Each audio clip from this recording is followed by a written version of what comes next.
Appuyé par le projet d'appui à la gestion intégrée et responsable de la fertilité des sols par crise en cycle et financé par l'ambassade des Pays-Bas au Burundi via l'International Fertilizer Development Center IFDC, la faculté d'agronomie et de bio-ingénierie FABI en cycle de l'Université du Burundi à travers son centre de recherche en sciences de production animale, végétale et environnementale a organisé dans les enceintes du restaurant La Détente à Bujumbura un forum de 2 jours du 24 au 25 janvier de l'année en cours sur l'érosion hydrique au Burundi, dont l'objectif principal était de faire un large état dédié de l'érosion hydrique au Burundi.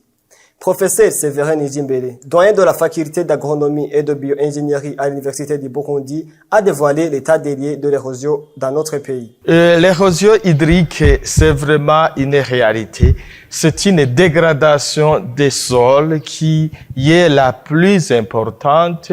et qui touche les sols d'une manière physique parce que ça emporte le sol, cette ressource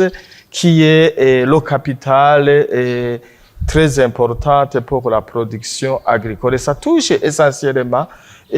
toutes les terres pentues, en commençant par les contreforts du Momirois, mais aussi les sols de la crête Congo-Nil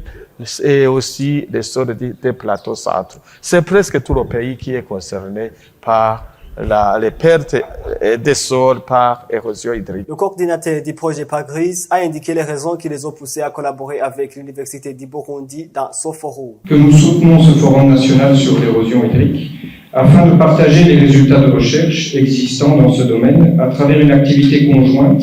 et à travers la production d'un document synthétique conjoint qui regroupe les différents résultats de toutes ces recherches et vise ainsi à faciliter l'accès aux résultats de recherche pour tout un chacun. D'autre part, nous attendons aussi de cet atelier de pouvoir formuler des recommandations stratégiques et techniques qui répondent au mieux aux besoins des producteurs agricoles pour améliorer la gestion durable des exploitations agricoles et des terres au Burundi, comme facteur prioritaire pour une augmentation durable de la productivité agricole en ligne avec les politiques et notamment le document d'orientation stratégique aménagement bassin. Rappelons que les premiers travaux de mesure de la protection anti-érosive au Burundi datent des années 1940 dans le cadre de la mission anti-érosive de 1947. Les premiers travaux de recherche sur la conservation des sols n'ont commencé qu'en 1969 par l'ISABU et parallèlement par l'IRAS jusqu'en 1995.